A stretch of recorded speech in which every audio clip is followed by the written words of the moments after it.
Selamat datang di video panduan pengisian lampiran penghitungan biaya pinjaman yang dapat dibebankan untuk keperluan penghitungan PPh menggunakan Cortex. Saat ini, Cortex tersedia dalam dua bahasa Inggris dan bahasa Indonesia.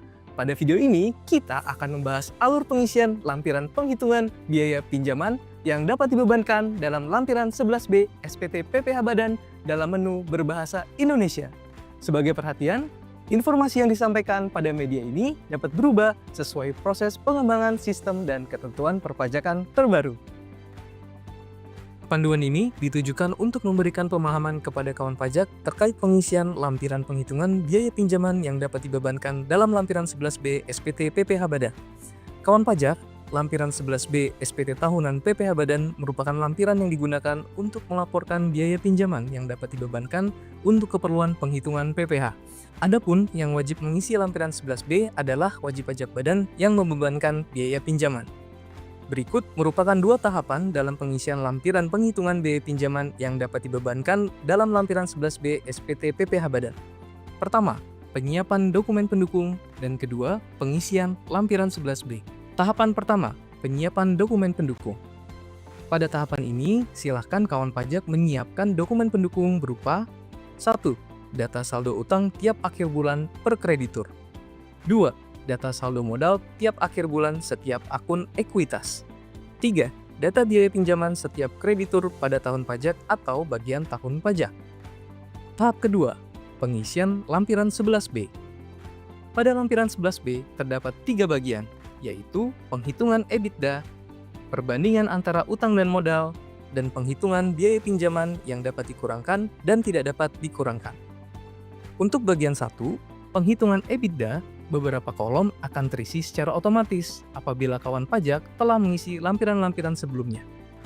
Mengingat tahun pajak 2025 belum terbit ketentuan teknis mengenai EBITDA, maka bagian penghitungan EBITDA dapat diisi dengan angka kosong. Sehingga tombol tambah pada bagian 2, perbandingan antara utang dan modal atau debt to equity ratio akan muncul. Bagian 2 ini wajib diisi oleh wajib pajak badan yang didirikan atau bertempat kedudukan di Indonesia yang modalnya terbagi atas saham-saham. Namun demikian, dikecualikan dari ketentuan perbandingan antara utang dan modal untuk 1. Wajib pajak bank. 2. Wajib pajak lembaga pembiayaan.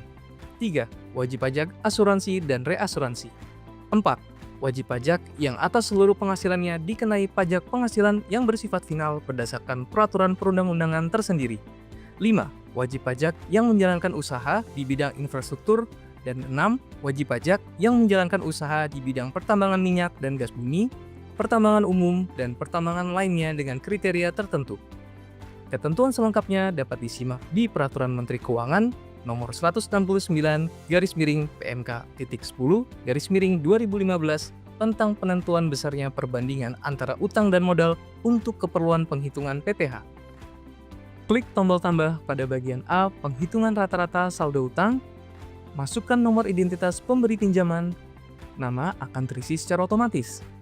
Khusus untuk wajib pajak luar negeri yang memasukkan nomor identitas lainnya, kolom nama diisi secara manual.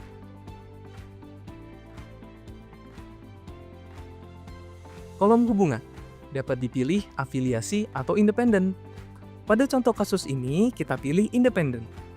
Berdasarkan contoh kasus, isikan kolom saldo utang bulan ke-1 sampai dengan 12 dengan nilai saldo utang pada akhir bulan yang sesuai.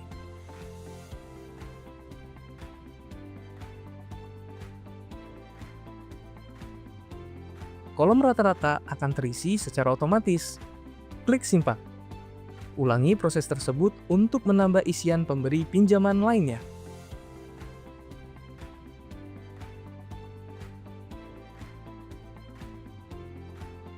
Selanjutnya, klik tombol tambah pada bagian B, penghitungan saldo rata-rata modal. Rincian modal dapat diisi dengan jenis ekuitas dan pinjaman tanpa bunga dari pihak yang memiliki hubungan istimewa yang sesuai. Berdasarkan contoh kasus, isi kolom saldo modal bulan ke-1 sampai dengan 12 dengan nilai saldo modal setiap jenis ekuitas dan atau pinjaman tanpa bunga dari pihak yang memiliki hubungan istimewa pada akhir bulan. Kolom rata-rata akan terisi secara otomatis. Klik simpan. Ulangi proses tersebut untuk menambah isian rincian modal lainnya.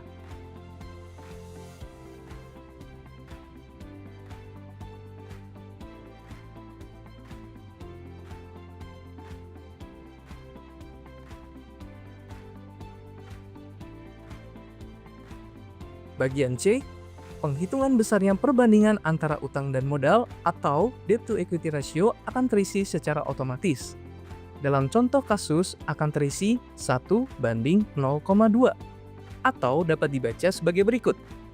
5 bagian untuk utang dan 1 bagian untuk modal atau 5:1.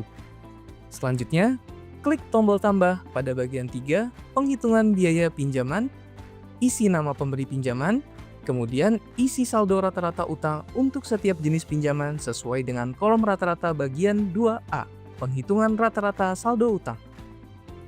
Pada contoh kasus ini, silakan kawan pajak isikan dengan isian yang sesuai. Selanjutnya, isi biaya pinjaman yang ditanggung oleh wajib pajak untuk setiap jenis pinjaman.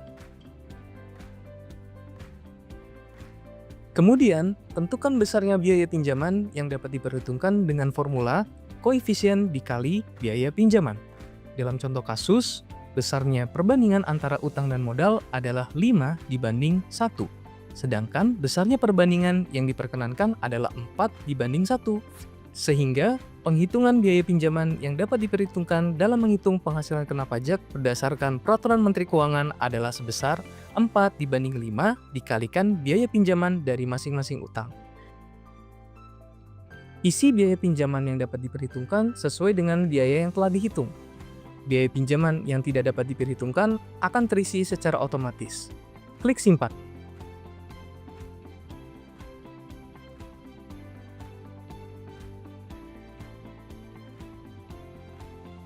Maka jumlah biaya pinjaman yang dapat diperhitungkan adalah sebesar Rp96 juta.